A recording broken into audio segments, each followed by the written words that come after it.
My husband called and told me he wants a divorce. He said I can only talk to his lawyer. So, I went to meet his lawyer. When I said, yes, I am the wife, the lawyer started shaking.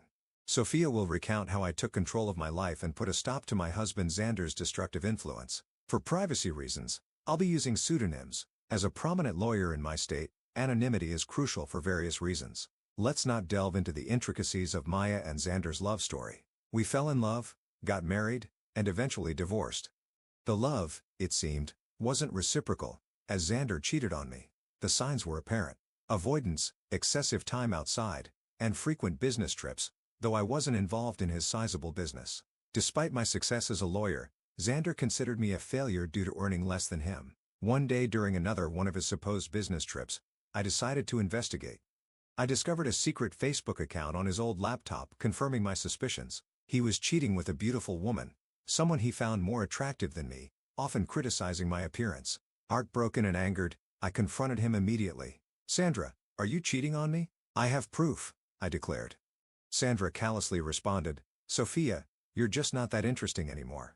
You're always engrossed in pointless cases, neglecting me. Besides, you're not a supermodel who can captivate me with looks alone." Confused, I retorted, "What are you talking about, Xander? I have a demanding job, and you knew that when we got married.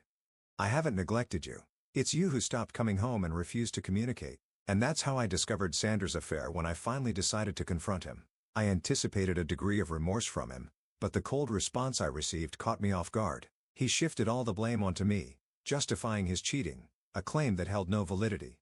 Refusing to be falsely accused, I pointed out the flaws in his accusations. Instead of defending his position, he turned cold once more and nonchalantly revealed that he was relieved I had discovered his affair. In a chilling tone, Xander declared, "Good that you found out, Sophia. I no longer have to hide my beautiful girlfriend. She and I will have a perfect life together after I divorce your useless self. Finally, I will marry someone who's worthy of me and my name." His words hit me like a ton of bricks, sending a cold shiver down my spine.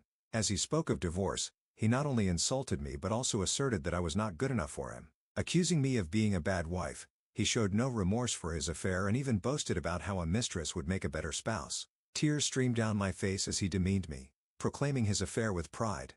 This was the man I had loved for over a decade, and his words left me shattered. Through my tears, I asked, "How could you say that, Xander? All these years, I've been beside you through thick and thin, honoring my vows and valuing you above all else." His callous response cut deep, dismissing my worth.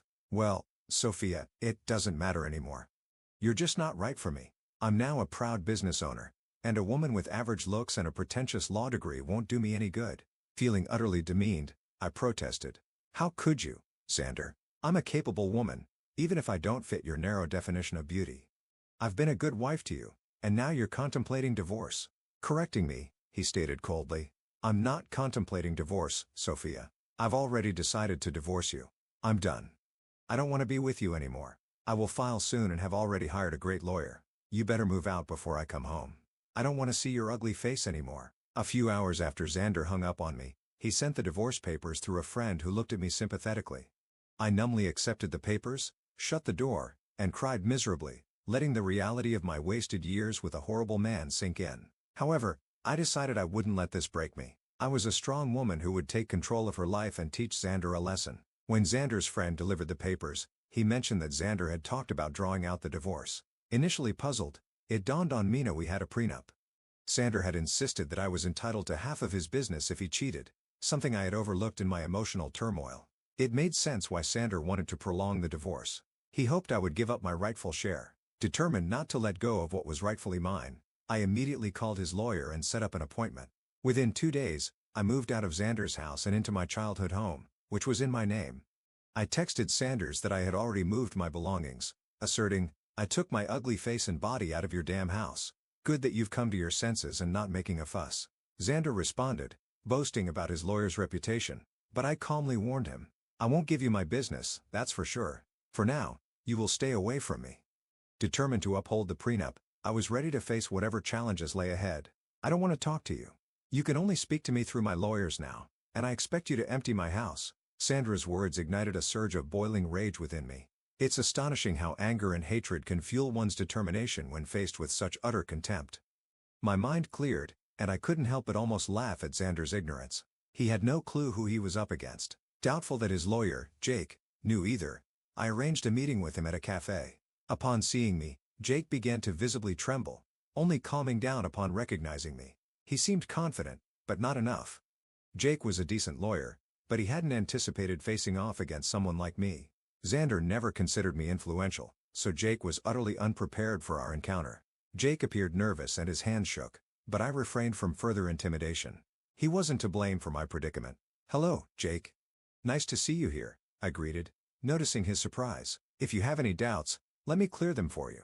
"Yes, I am the wife. Ma'am, I'm so sorry. I wasn't expecting you to show up." Jake stammered, flustered by my presence. "The surnames don't match because I got married after I received my law degree. I used my maiden name for official purposes," I explained. "I see," Jake muttered, visibly uncomfortable. "So I'm guessing you want to drag out this case." "That's what my client has told me." "Your client has been misleading you, Jake. He's the one who wants to prolong this case. Isn't that what he told you?" I confronted him directly, knowing my reputation as a lawyer spoke volumes. Jake squirmed under my scrutiny. Accustomed to asking the right questions, I didn't mince words. "You don't have to answer that, Jake. I've known Xander for over a decade. I married that idiot, for God's sake. I know what goes through his thick head." Concerned for Jake's predicament, I decided to enlighten him. "Since I know you, and it's not fair on you, I'll tell you the truth about this divorce." "What do you mean, ma'am?" Jake inquired, clearly taken aback. "Did my dear husband mention to you that he cheated on me?" I asked pointedly, watching Jake's expression for confirmation. His reaction spoke volumes, confirming my suspicions. Once again, Jake was caught off guard by my revelation. "I won't lie to you guys. It did sting and hurt my ego to admit to my colleague that I have been cheated on. It's not a pleasant experience. However, I knew better than to betray my emotions. No matter how humiliated I felt, I still had the upper hand, and I was well aware of that. Jay, on the other hand, didn't know. He said, "No, I don't think my client has told me about that, but he did warn me that, in his words, you would make some baseless accusations because you want to ruin him." "Oh, you poor thing, Jake, your client has played you like a fiddle. Although it might make you happy to know that Xander thinks you are one of the best lawyers out there. Well, that's a big compliment, but I will never measure up to you, ma'am," Jake confessed. "I wish he had told me that his wife also practices law. He only told me that you work at a law firm." My husband never really took my accomplishments seriously. He had a habit of undermining my work and influence. It was foolish of me to stay with him this long. However, it was smart of me to sign the prenup to save my butt, I shared. Jake was completely taken aback by the mention of the word prenup. He looked shocked, and the term seemed foreign to him. I didn't need to be a rocket scientist to know that he had been ambushed again. Xander had conveniently forgotten to mention the prenup to Jake, perhaps hoping I had forgotten about it. Well, who knows? It didn't matter. Since the word of the prenup was out there, Jake was frazzled. "There's a prenup in this marriage? Your husband hadn't mentioned that. Do you have any proof, ma'am?" Jake inquired. "Oh, I do have plenty of proof, Jake. I brought the papers along." I had a feeling that Xander would try to get out of dealing with the consequences of his actions. "Well, not on my watch. I would really like to see the papers, ma'am. Also, I think I would need to see proof of his affair if you have any." "Don't worry, Jake. I brought along everything. Like I said, it isn't me who wants to drag out this divorce. The sooner it happens, the better it is for me." I handed over all the evidence to Jake, from messages to pictures and documents. I had all the proof right in my handbag, casually giving them to Jake, knowing that the case would always go in my favor. Jake studied each and every document thoroughly before signing and looking rather defeated. He then looked at me and said, "I see that you have solid proof of everything, ma'am." I had no idea about all of these things. "I figured that out, Jake. Also, I know how difficult it is to work with unreliable clients, especially when the opposite party has an equally strong lawyer for their case." "You're right about that, ma'am. I think that's all I needed to talk about today. I believe I need to have a serious conversation with my client before I decide to proceed with his case. I'm sure someone will contact you soon, although I can't say that it will be me." I could tell what Jake was hinting at but didn't comment on it. I thanked him for his time and proceeded to walk out of the cafe.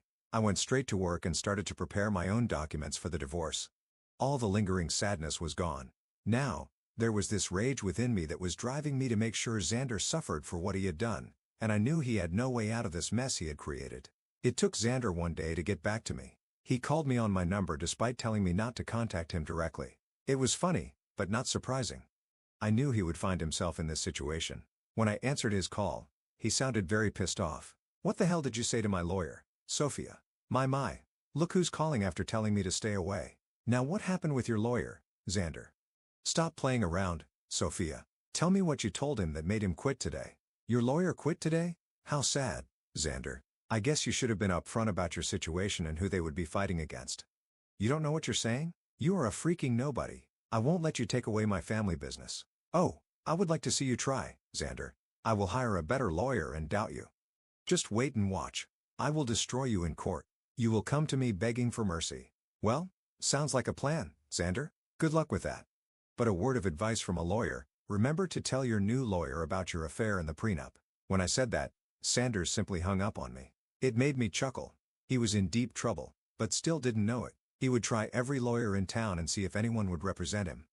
I am a no-name here, so people knew not to mess with me. Plus, anyone stupid enough to believe his lies would be dragged down to reality when I presented them with my ammo. Sanders said that he would make me beg for mercy. I knew that it would be a matter of time before he would come begging at my door. I was right in thinking that Xander would be back, begging at my door. He literally had no other choice. One fine morning while I was getting ready for work, there was a knock at my door. I was a little confused about who showed up at such an odd time. Imagine my surprise when I opened the door and found my soon-to-be ex-husband looking forlorn and weary. I invited him in because I didn't want the scene outside my home. I was already dealing with enough. When he came inside, I said, "Make it quick, Xander. I don't have enough time to waste on you. I don't even know why you're here. We were supposed to strictly communicate through lawyers only." "Yeah, about that, I haven't found a good divorce lawyer yet." "Oh, that's sad for you, Xander. You better hurry up because I hear that your mistress has been dying to marry you. I'm not worried about her anymore." "Listen, Sophia. We need to talk. You have been sabotaging my lawyer so that they wouldn't take my case. That is very unfair." I immediately laughed when he said that. I couldn't believe that Xander would have the audacity to pin the entire blame on me. This once again showed how little he valued my profession. He thought that just because he was willing to throw money, people would pull at his feet. Oh dear, that's an amazing joke, Xander. Let me just clear that misconception for you. I haven't been sabotaging anything. It's your stupidity that's causing trouble. I don't understand. What did I even do? Should I remind you how you lie to your lawyers about the affair and the prenup? That is enough to make them look like fools in court. Do you think lawyers would jump at representing unreliable clients like you? Besides, I will admit that my name will make a lot of people walk away. You may consider me to be useless, but I actually do have a good name in this profession. Yes, I know that now, Sophia. I've tried being open with lawyers too, but none of them are willing to help me. That's what happens when you try to go against an ironclad prenup. You really should have thought your affair through, Xander. Not that it matters now. The damage is done. No sane lawyer would fight for your cause. You'll be giving me half of your business. Sanders' facial expression said it all. He didn't want to lose his business. I mean, that's why he tried to pick a good lawyer and drag out the divorce. He wanted to keep me hanging long enough until I would snap and just leave him alone without demanding half of his company. After a few days, it became clear to him that no one would take his side. Hell, he was even finding it hard to find any lawyer who would go against me. So, he did what he thought was his last resort. He started to cry and beg. "Sophia, you know how much this business means to me. Please don't do this.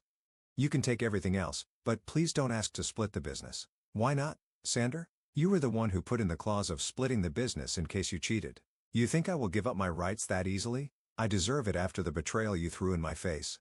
"It was all a mistake, Sophia. Believe me, I have actually put my relationship on hold because I know what a big mistake it was. Maybe, just maybe, we can give this marriage a try. I can say for sure that this hurdle will only make us stronger." Xander's words made me laugh out loud again. The audacity of this man was unmatched by anyone I knew. I really didn't know what to say. He was actually asking to get back together, as if I would be stupid enough to do that. I didn't know that he had put a pause on his relationship with his mistress. The rumors were out that the mistress was not happy, and neither was Xander. But if he thinks this will make me go back to him, he is dead wrong. I already made the mistake of marrying a piece of and learned my lesson the hard way. Plus, I knew why he was suddenly desperate to get me back. You must be delusional for suggesting something like that, Xander. I didn't come this far in life by being utterly stupid. I know that you want to get back to me because you don't want to split your business. Sophia, we were happy together. Let's just look past this one time and restart our marriage. I will cut off my mistress. I swear there's no reason to do that, Xander. Believe me, that woman is going to start running once she finds out that you won't be very rich after the divorce. As for me, this is my golden chance to get out of this sham of a marriage. I must thank you for showing your true colors before we had kids. Now, you will reap what you have sown. With that, I was pretty much done with my piece. I immediately stopped talking while Sander kept begging and pleading with me not to take his business. It was a rather pathetic scene, but it didn't move me at all. Instead, it made me think of the times I went to bed crying because this piece of expletive, I call my husband, decided to betray me. Seeing Xander in a vulnerable place only gave me satisfaction and completed my revenge. Now I simply needed a clean break to start fresh. Well, I definitely got more than what I had bargained for. Karma hit Xander hard and fast. He tried for weeks to change my mind and make me come back home. I turned a blind eye to everything simply because I wasn't interested in his drama. I was ready to move on. Since he had filed for divorce already, I hired someone from my firm to represent me. I'm not a divorce lawyer, so I couldn't do it myself. Besides, I wanted as minimum interaction with him as possible. After a month of trying to change my mind, he was forced to get a lawyer and ask for a clean break. He knew that if I took the case to court, he would only face humiliation and ultimately waste money on lawyers appointed by the court, so he receded and asked for a mutual split. The prenup made it super easy for me to get the divorce. Of course, I had plenty of proof to show everyone that Xander cheated. As per the prenup, he was supposed to give up half of his business to me. He wasn't happy, but there was no way out, so he signed over half of it to me. We did give him an offer to buy me out, but he had no money. Now, why would a big business owner like Xander have no money, you ask? Well, he had spent it all on his mistress, who is now not taking his calls or texts. I guess she figured out that he won't be rich anymore. But now, no one is willing to date her because they know what a gold digger she is. What goes around comes around, I guess. Well, the mistress was the least of Xander's troubles. With half of his business gone, his earnings were severely reduced. He had to sell his house because he didn't have much money to maintain it or even pay the mortgage properly. He's currently renting a condo that is a serious downgrade from the big mansion he stayed at. He did try to get back with me again in the hopes of regaining full control of his business. Well, safe to say that is never happening. He now either has to continue the way it is or manage to save enough money to buy me out. If you want to know about me, I'm actually doing pretty well. I have appointed someone to take care of my share of Xander's business, and so far, things have been amazing. I ended up upgrading my lifestyle by buying a new mansion due to my combined income from law practice and business. Things are going well. I'm living my best life, and I honestly couldn't be happier. All in all, the divorce played out well for me. Instead of getting played by my ex-husband and his mistress, I ended up ruining their lives and bettering mine.